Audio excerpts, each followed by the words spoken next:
বাংলা পড়ালেখা সব শিখছি। আর আমি বাংলা নাচ গান আবৃত্তি সবই করি।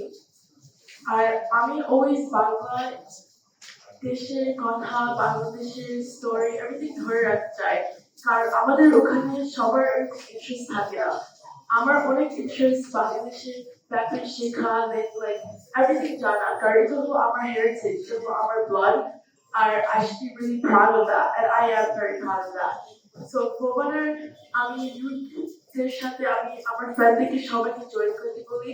আমার অনেকগুলো মেম্বার আছে, আর আমি ওদেরকে বলি এগুলো হলো আমাদের জানতে হবে। So I think it's good that we all learn together. So আমি always encourage করি, আসো বসো, কিছু যদি নাচ গান করতে না চাও এখনো ঠিক আছে, আমাদের সাথে থাকো, শিখো। So yeah, I love Fobana. I will be with Fobana. So এই সংগঠনটাকে পরিচালনা করা অত্যন্ত কঠিন একটি ব্যাপার, যারা দীর্ঘদিন যাবত থেকে করেছেন। আমার ফোবানার পথ চলা 1999 সাল ফোবানার সাথে আমি চলেছি। বিগত ফোবানা যেটা ছিল 39তম ফোবানার মেম্বার সেক্রেটারি ছিলাম আমি। আমাদের পাশে রয়েছেন জিয়াউল হক জিয়া, উনি কনভেনর ছিলেন। এই কনভেনশনটি করা অত্যন্ত জটিল একটি ব্যাপার, অত্যন্ত ব্যয়বহুল একটি ব্যাপার, অত্যন্ত বড় বাজেটের একটি ব্যাপার। আমরা প্রবাসে এই সংগঠনটি করছি। বাংলাদেশে অবস্থানকারী শুধু বাংলাদেশি নয়, বিশ্বের বিভিন্ন দেশে বসবাসকারী বাংলাদেশিদের সাথে একটি সংযোগ সেতু স্থাপন করার জন্য আপনাদের মাধ্যমে ফোবানার কার্যকারিতা আমরা যেন বিস্তৃত ভাবে ছড়াই দিতে পারি, বিস্তৃতি লাভ করতে পারি, তার জন্য বাংলাদেশের সাথে বিশ্বের বিভিন্ন দেশের যে সাংস্কৃতিক ভিউগুলি পরিবর্তন, ব্যবসায়িক একটি ক্ষেত্র তৈরি করা এবং তার উপযোগী করে, আপনারা সাংবাদিক বন্ধুরা রয়েছেন, আপনারা চাইলে প্রোগ্রাম অংশগ্রহণ করতে পারেন। আপনাদের মিডিয়ার পক্ষ থেকে একটি নতুন দ্বার উন্মোচন করা, সার্বিকভাবে এটি একটি সাংগঠনিক বিষয়, সবার সাথে সবার একটি যোগসূত্র এবং অংশগ্রহণের ব্যাপার। সো এই জিনিসগুলি আপনারা যদি তুলে ধরেন, আমাদের প্রবাসে বেড়ে ওঠা ভবিষ্যৎ প্রজন্ম, তাদেরকে আমরা কিভাবে উৎসাহিত করতে পারি, আমাদের ভাষা, আমাদের সংস্কৃতির সাথে পরিচিতি লাভ করতে পারি। At the same time Bangladeshi যারা রয়েছে তারা ফোবানার মাধ্যমে গিয়ে ওখানে বিভিন্ন বিষয়ে কিছু বলা হয়েছে, শুধু আমি আমারটা বলি। আমি প্রায় 27 বছর বাংলাদেশে সাংবাদিকতা করেছি, আমি দুইজন সাংবাদিকতা করেছি। হ্যাঁ, আমি পরের কাগজ, দৈনিক দিনকাল, প্রথম আলো, সর্বশেষ 2004 সাল থেকে চ্যানেল আইছে। আমি আনন্দ আলো পত্রিকার সর্বশেষ জয়েন্ট এডিটর ছিলাম। এনিওয়ে, আমি সম্প্রতি ইমিগ্রেট হয়েছি আমেরিকাতে। ফোবানার বিষয়টা সবাই জানি, আমরা ছোটবেলা থেকে শুনেছি। আমি এইরকম মানুষদের সাথে যুক্ত হতে নিজেকেও ধন্য মনে করব। আমি দেখতেছি একটা বিষয় শুধু বলি যে আমেরিকা যেহেতু আমি একটা গিয়েছি, আমি জানি আমার ফ্যামিলির অনেক লোকজন ওখানে থাকেন। আমাদের একজন ছোট বোন বা ভাতিজি যাই বলে উনি কথা বলেছেন, আমি দেখেছি, লক্ষ্য করেছি যে ওরা যারা বাংলাদেশি এই প্রজন্মের মানুষ, ওরা বাংলাদেশের সাথে কথা বলতে পারে না। ওখানে থাকে আমাদের কালচার সম্পর্কে বুঝে না। বাংলাদেশের মানুষ কিন্তু বাংলাদেশকে পারে না। ফোবানা সেরকম একটা প্ল্যাটফর্ম। এখন আমেরিকাতে অনেক ধরনের সংগঠন থেকে নানা রকম কালচার শুরু হয়। ফোবানা যেটা করে সেটা অনেক বড় একটা বিষয়। এবার যে বিষয়টা হচ্ছে, আমরা চাই এবার ফোবানাটা 40তম ফোবানা এইরকম ভাবে করতে চাই যেটা আলোচনায় থাকবে এবং বাংলাদেশকে রিপ্রেজেন্ট করবে। আমাদের বাংলাদেশের মানুষ যারা ওখানে আছে তারাও যেন আমার দেশকে জানে, আপনারাও বুঝতে পারেন যে আমরা কি করি। আপনাদের কাছে হেল্প চাইলে শুধু সাংবাদিক ভাই হিসেবে আমি জানি আপনারাই পারেন এটাকে সারা বিশ্বে তুলে ধরার জন্য। আপনারা আন্তরিক হয়ে এটা দেখবেন। আমাদের এই ফোবানা সফল ফোবানা চ্যানেল কমিটির প্রেসিডেন্ট এবং অতি অভিজ্ঞ পুরাতন সংগঠন বাংলাদেশ লিগ অফ আমেরিকার সভাপতি। আমি ধন্যবাদ জানাচ্ছি সাংবাদিক ভাইদের, ধন্যবাদ জানাচ্ছি ফ্লোরিডার অনাগর হোস্ট কমিটি এবং সেন্ট্রাল কমিটি সকলকে, এবং ইয়ুথদের আমরা সবসময় সম্পৃক্ত করার চেষ্টা করি। আমার মেয়ে ওখানে জন্ম নেওয়া 4 বছর বয়স থেকে আমি ওকে চেষ্টা করি, আমি একজন গর্বিত মা, ওকে আমি সবসময় চেষ্টা করি বাংলাদেশকে জানানোর জন্য। সেই জানে, আমার চেয়েও বেশি জানে, এবং সেই বাংলাদেশে আসতে চায়। যে জিনিসটা আমরা নতুন প্রজন্মের মাঝে দিতে চাই, সত্যি কথা ওখানে যারা নতুন প্রজন্ম ওরা কিছুই জানে না, কিছুই জানে না। তো আমি একজন গর্বিত মা, আবার বলছি এরকম অনেক আছেন, অনেক সংগঠন আছেন যারা এইভাবেই নতুন প্রজন্মের মাঝে বাংলাদেশের সংস্কৃতি কৃষ্টি সব এগুলো ছড়িয়ে দিচ্ছে, ছড়িয়ে দিচ্ছে। আমি শুভকামনা জানাচ্ছি আমার ধন্যবাদ। বিশেষ অনুষ্ঠান, কারণ বাংলাদেশ এবং আমেরিকার সঙ্গে যোগ সাধন করার জন্য আপনারা শুধু একটা জিনিস আপনাদের কাছে চাই যে আমাদের এই প্রোগ্রামটাকে প্রচার করেন, আমরা যাতে ভালো করার চেষ্টা করি। সবাইকে আসার জন্য ধন্যবাদ। আমরা কেন্দ্রীয় কমিটির, আমার মনে হয় যে অতীতে যতগুলি প্রেস কনফারেন্স হয়েছে এটা মনে হয় সর্ববৃহৎ উপস্থিতি কেন্দ্রের পক্ষ থেকে। আমি কানাডাতে গত বছরে 39তম প্রোগ্রাম করেছি এবং এটা সর্ববৃহৎ এবং সফল একটি প্রোগ্রাম যেটা অর্গানাইজ হতে যাচ্ছে। আপনাদের সহযোগিতা দরকার এবং জানি যে এরকম একটি অনুষ্ঠান করতে গেলে অনেক কষ্ট পরিশ্রম প্রয়োজন হয় এবং আমাদের প্রবাসী বাংলাদেশি যারা আছেন এবং প্রবাসী যারা আছেন সকলেই সেটা সহযোগিতা করবেন। প্রোগ্রাম আমি লাস্ট যে কথাটা বলবো যে এটি একটি নন পলিটিক্যাল এবং নন প্রফিট কানাডা আমেরিকার একটি ফেডারেশন সকল সংগঠনের। সুতরাং এইটা বাংলাদেশিদেরকে তুলে নিয়ে যায় প্রবাসে নর্থ আমেরিকায় একটু বাংলাদেশকে আমরা দেখতে পাই প্রতি বছর। এবছর আপনাদের অর্ডার করতে সেই আশাও থাকতে হচ্ছে। আপনাদের সকলকে ধন্যবাদ। যতদূর বাংলা ভাষা ততদূর এই বাংলাদেশ, এই হচ্ছে ফবানার মূল প্রতিপাদ্য বিষয়। আমরা একটা ভিনদেশীয় সাংস্কৃতিক পরিমণ্ডলে বাস করছি। ফবানার মুখ্য উদ্দেশ্য ছিল, এবং আজ পর্যন্ত আমরা 40 বছরে পদার্পণ করেছি একটা উদ্দেশ্য নিয়ে।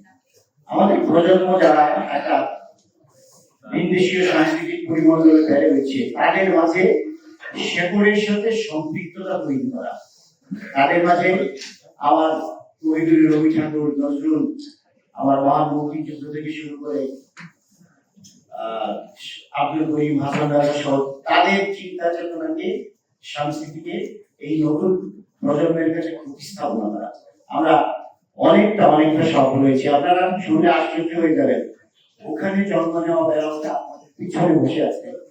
আমাদের একটা নতুন প্রজন্ম চমৎকার কবিতা আবৃত্তি করে, ভারতনাট্যমের চমৎকার ড্যান্স করে, তারপর এত চমৎকার করে রবীন্দ্রসঙ্গীত গায়, আপনারা শুনলে আশ্চর্য হবেন। এটা ফোবানার সফলতা আমি মনে করি। এবং একটা সময় জাগতিক নিয়মে আমরা হয়তো চলে যাব অন্য জগতে, তখন এই আমাদের এই তৃপ্ত মশালটাকে তাদের হাতে তুলে দিতে চাই। এটাই হচ্ছে আমাদের মুখ্য উদ্দেশ্য। আপনারা এই ব্যাপারে আমাদেরকে সাহায্য করবেন, আপনাদের প্রসারের মাধ্যমে। আমরা যদি কোনো ভুল করে থাকি সেখানটায় আপনারা সমালোচনা করবেন, আমরা আমাদেরকে কারেক্ট করবো।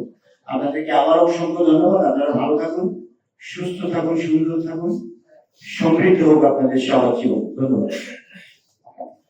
সম্মানিত গণমাধ্যম কর্মী বন্ধুগণ, সুধী মহোদয় ও মহোদয়গণ, আজকের এই গুরুত্বপূর্ণ প্রেস কনফারেন্সে আপনাদের সবাইকে আন্তরিক শুভেচ্ছা ও স্বাগত জানাতে পেরে আমি অত্যন্ত আনন্দিত। আজ আমরা আপনাদের সামনে একটি ঐতিহাসিক আন্তর্জাতিক আয়োজনের ঘোষণা দিতে এখানে সমবেত হয়েছি। 40তম ফোবানা কনভেনশন 2026 যা অনুষ্ঠিত হবে 4 থেকে 6 September holiday in resort Orlando, Florida, যুক্তরাষ্ট্রে। এই আয়োজনটি বিশেষভাবে তাৎপর্যপূর্ণ কারণ এটি federation of Bangladesh association in north America, যাকে আমরা সংক্ষেপে ফোবানা বলে থাকি, 4 দশকের গৌরবময় যাত্রাকে উদযাপন করবে। ফোবানা দীর্ঘদিন ধরে উত্তর আমেরিকায় বসবাসরত বাংলাদেশিদের ঐক্যবদ্ধ করে সাংস্কৃতিক পরিচয় সংরক্ষণ, নেতৃত্ব বিকাশ এবং আন্তর্জাতিক সম্পৃক্ততায় গুরুত্বপূর্ণ ভূমিকা পালন করে আসছে। আমাদের 40তম ফোবানার আয়োজন সম্পর্কে আপনাদেরকে একটু আলোকপাত করছি। ফোবানা কনভেনশন শুরু থেকে বাংলাদেশি কমিউনিটির জন্য একটি শক্তিশালী প্ল্যাটফর্ম হিসেবে কাজ করে আসছে। সময়ের সঙ্গে সঙ্গে এটি একটি আন্তর্জাতিক মেলবন্ধনে পরিণত হয়েছে, যেখানে সাংস্কৃতিক নেতৃত্ব, যুব উন্নয়ন, ব্যবসায়িক সংযোগ এবং বৈশ্বিক সহযোগিতা একত্রিত হয়। 2026 সালে অনুষ্ঠিততম 40তম ফোবানা কনভেনশন হবে একটি স্মরণীয় ও ঐতিহাসিক আয়োজন, যেখানে উত্তর আমেরিকা সহ বিশ্বের আরো অনেক দেশ, বিশেষ করে নর্থ আমেরিকার অন্যান্য দেশগুলি, কানাডা সহ বাংলাদেশ এবং বিশ্বের বিভিন্ন প্রান্ত থেকে কমিউনিটি লিডার, পেশাজীবী, উদ্যোক্তা, সংস্কৃতি কর্মী, সংবাদকর্মী, তরুণ নেতৃত্ব এবং প্রতিনিধি দল অংশগ্রহণ করবে। 40তম ফোবানা কনভেনশনের প্রধান আকর্ষণ সমবায়। ফোবানা এর 40 বছর পূর্তি উপলক্ষে বর্ণাঢ্য উদ্বোধনী অনুষ্ঠান, বাংলাদেশের ঐতিহ্য ও সংস্কৃতি তুলে ধরতে সাংস্কৃতিক পরিবেশনা, কমিউনিটি নেতৃত্ব ও মত বিনিময় সভা, যুব ও নতুন প্রজন্মের নেতৃত্ব উন্নয়ন কার্যক্রম। আরেকটি বিষয় যেটা খুব বেশি প্রয়োজন, ব্যবসা, বিনিয়োগ এবং নেটওয়ার্কিং, B2B সেশন, নারীর অংশগ্রহণ এবং ক্ষমতায়নমূলক আয়োজন, যেটা আমরা ওপেন এন্টারপ্রেনারদের জন্য ওখানে সুযোগ থাকবে। এবং আপনারা জানেন যে কোনো কনভেনশন বা যে কোনো অনুষ্ঠানে, অ্যাসেম্বলিতে খাবারের একটা বিশেষ থাকে, বাংলাদেশি খাবার এবং সংস্কৃতির প্রদর্শনী। এই কনভেনশন শুধু একটি উদযাপন নয়, এটি ভবিষ্যৎ পথ চলার দিক নির্দেশনা ও আন্তর্জাতিক সহযোগিতার একটি শক্তিশালী মঞ্চ। আমরা আয়োজনের যে গুরুত্ব সেটা আপনাদের সামনে তুলে ধরছি। 40তম ফোবানা কনভেনশন 2026-এর মূল লক্ষ্য হলো বিশ্বজনীন সংস্কৃতির সংস্থাপন, আন্তর্জাতিক ব্যবসায়িক সহযোগিতা এবং বিশ্বব্যাপী পর্যটন উন্নয়নে অবদান রাখা।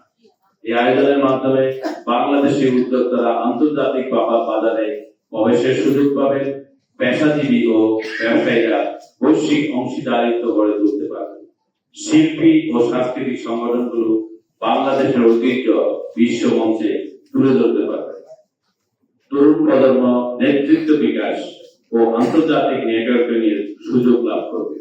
এই কনভেনশনের মাধ্যমে বাংলাদেশকে একটি সংস্কৃতিতে সমৃদ্ধ, ঐক্যবদ্ধ, সম্ভাবনাময় বৈশ্বিক অংশীদার রাষ্ট্র হিসাবে উপস্থাপন করা হবে। আমাদের যে দৃষ্টিভঙ্গি, বিশ্বব্যাপী বাংলাদেশীদের মধ্যে ঐক্য সুদৃঢ় করা, বিভিন্ন জাতীয় সম্প্রদায়ের সঙ্গে সেতুবন্ধন গড়ে তোলাই আমাদের মূল লক্ষ্য। 40তম ফোবানা কনভেনশন সেই ঐক্য, বৈচিত্র্য, পারস্পরিক সহযোগিতারই প্রতিচ্ছবি। আপনাদের প্রতি, বিশেষ করে সংবাদকর্মী যাদের জন্য আজকের এই আয়োজন, তাদের প্রতি আমাদের যে আহ্বান, সম্মানিত গণমাধ্যম কর্মীবৃন্দ, ইলেকট্রনিক এবং প্রিন্ট মিডিয়া, এই আয়োজনের বার্তা দেশ বিদেশে পৌঁছে দিতে আপনাদের ভূমিকা অত্যন্ত গুরুত্বপূর্ণ।